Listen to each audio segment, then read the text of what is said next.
Broadcasting live from the Business Radio X studios in Atlanta, Georgia, it's time for Atlanta Business Radio. Brought to you by OnPay, Atlanta's new standard in payroll. To learn more and get your first month free, go to onpay.com. Now, here's your host. Lee Cantor here, another episode of Atlanta Business Radio, and this is going to be an interesting one. I got with me Terry Budget with Alpha Success. Welcome, Terry. Welcome. Thank you. Thank you for having me. Well, before we get too far into things, tell us about Alpha Success. How are you serving folks? Well, primarily what I do is I deal with keynote speeches and leadership development training workshops. The goal of Alpha Success is to teach the average person how to discover their true leadership abilities and express that ability through actions. The challenge that I face isn't telling people that they're born to lead, but identifying and transforming the things that led to that belief initially. So what I do is go out to organizations, deal with people directly, and teach them how to find the better part of themselves. And that's what Alpha Success does. So how'd you get into this line of work? Interesting. I'm retired military, but when I retired and I moved to Atlanta, I was looking for something dealing specifically in my area of expertise, which was human resource management. Fortunately, in that time frame when I retired, there weren't that many jobs available, but I knew I had a gift as far as speaking is concerned and instructing, because that's primarily what I did when I was in the military. So I channeled my energies to try to develop a more positive and conducive way to deliver that message. So during the course of that time, I connected with my cousin, who was also a professional speaker, and he taught me the ins and outs of the game, or the business rather. And from there, I attended what was called the Bill Gold Speech Workshop that was directed by Steve Siebold. And I took his course, and he taught me the mechanics of actually how to deliver a speech and how to write it and how to present it. And from that point on, I continued on in my profession of professional speaking and workshop training. So now, in your experience, have you found that anybody can be a good leader? It's just a matter of teaching them, or do you think that some people are born leaders? Actually, both. There are born leaders, and there are also people who are trained. Every one of us has the ability to lead. The thing is, one, either we don't believe it, or if we do believe it, we don't perform it. So the average person just deals with the situation of believing that, well, I'm just here to work and make a living and so forth. And that's not actually true. The truth is, everyone was created to lead, so we must learn how to lead through a process of development. And I'm working with Alpha Success and dealing with everyone that I deal with, from corporations, schools, and so forth. I teach them how to actually deliver the better part of themselves to the world. And they look for them specifically geared around their certain gifts and their qualities. Because not everyone has the same gift, but everyone was made or created to lead. The question is, how do you lead? You lead through finding what your gift is. And your gift gives you leadership ability and influence. And that's how people become leaders.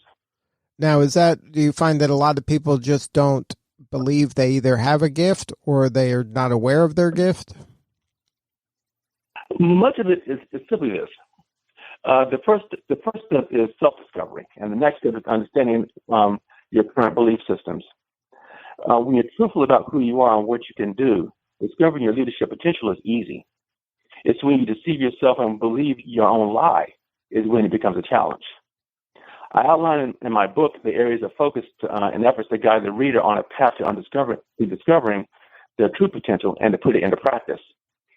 What I've learned about dealing with most people is that when you ask them, are you a leader? Yes, I'm a leader, but you're not demonstrating leadership qualities. In most cases, you're demonstrating either followership or managerial qualities. But the idea is to teach you how to become what you were truly meant to be.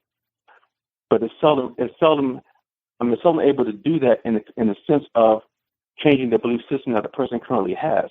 So in order to do that, you have to discover what led to that belief system.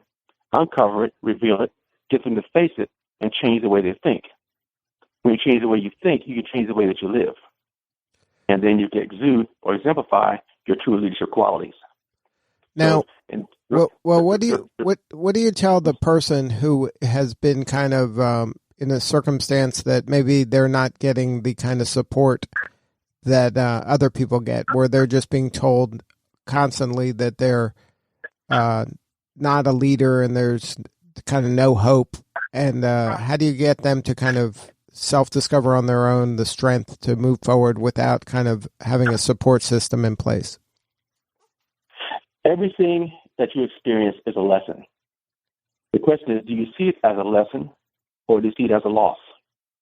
The best way I can answer that question is, if you're around people who are not building you up and are constantly tearing you down, then you need to change your associations. I heard it saying before, years ago, that your associations determine your destinations.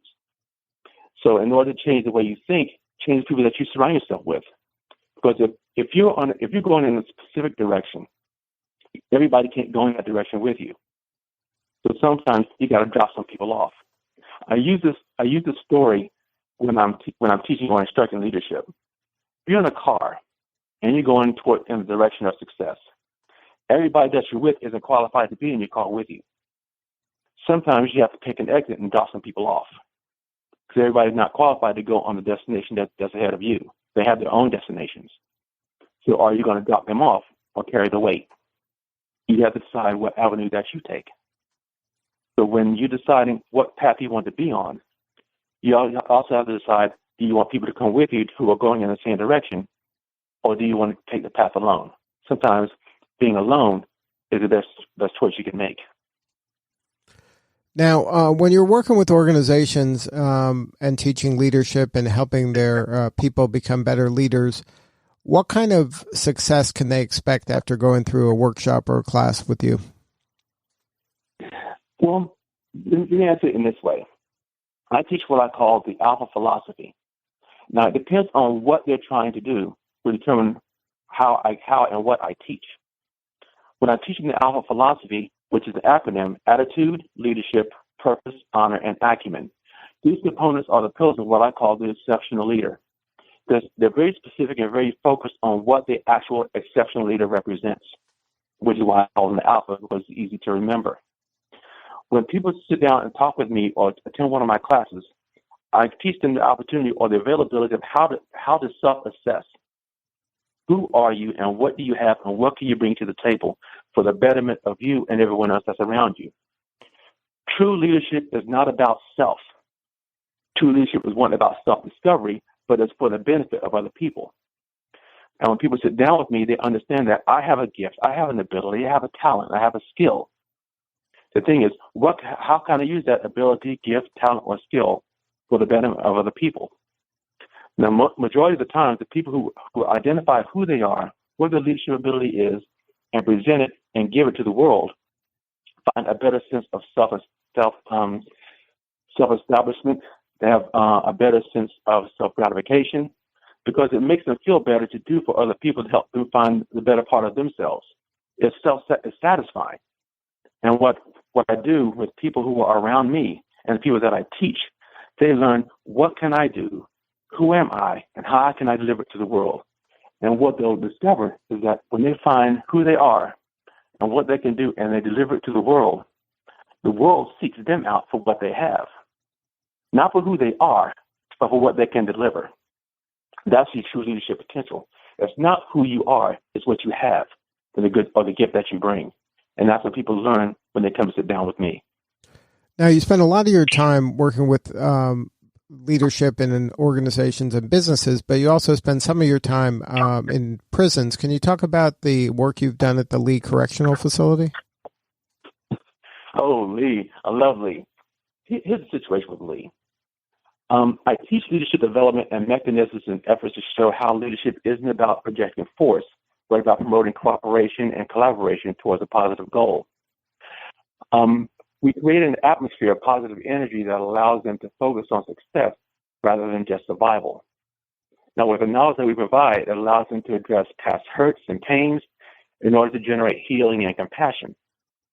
Now, the men that we deal with have now formed their own counseling groups to assist other inmates in other dorms to uncover their hurts and angers, how to deal with them, and how to replicate the process around them. This, in turn, reduces aggression and violence, which in the end saves lives. I think that from the time that I've been there, I've made relationships and friendships with these men the extent that I've discovered that some of the most brilliant minds in the world are behind bars. And I ask, when I sit down with them, I ask them, how did you get here? And they'll tell you that I just got caught up. But they have the most brilliant and intuitive minds in the world. And if they had an opportunity to get out, and with information and tools that we give them to transform their way of thinking, they could be significant contributors to society. I truly believe that.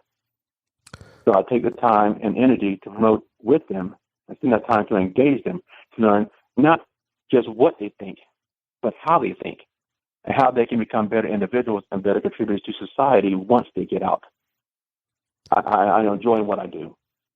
Well, if you can turn those folks around, I'm sure turning around some folks in a business or an organization is pretty easy compared to that. It's easier to deal or to transform the mindset of people who are incarcerated than business folks, and I'll tell you why. In a situation where you are in incarcerated situations, all you have are the four walls that are around you and the people that you're dealing with 24 hours a day. In the business world, you have other external influences that can change your mind to this way, that way, or the other. But in that specific location and that specific environment, you're focused on how am I going to live to see the next day. So they want the information. They're hungry for it. And so when we sit down with them and create an environment to where they can focus on success rather than just survival, they eat that information up and they use and apply the tools that we give them to make themselves better, people that are around them better, and then also they go into other dorms and try to help them to discover the better part of themselves to make them better. In the business world, most leaders, for lack of a better explanation, are focused on systems, processes. They'll send the managers and executives to leadership development programs that teach processes, systems, and mechanics, but seldom does it deal with the person. So when I sit down with them, I identify what are your current belief systems. We can get to your external problems after we finish dealing with you, because sometimes you may be the problem. So tell me who you are, tell me what you see, and tell me what you do, so I can show you how to better implement the things that you want to implement, and how to engage and collaborate with the people that are around you. So it's not just systems, it's people. To deal with the person, then you can deal with the problems. So now, Terry, if somebody wanted to learn more about your workshops, your classes, your two books, The Leader's Blueprint and Who Says I Can't Be a Boss, is there a website? Yes, my website is www.terrybudget.com. That's TerryBudget.com. Good stuff. Well, thank you so much for sharing your story today, Terry. Thank you for having me. I appreciate your time. All right, this is Lee Cantor. We'll see you all next time on Atlanta Business Radio. Today's episode of Atlanta Business Radio is brought to you by OnPay, Atlanta's new standard in payroll. To learn more and get your first month free, go to onpay.com.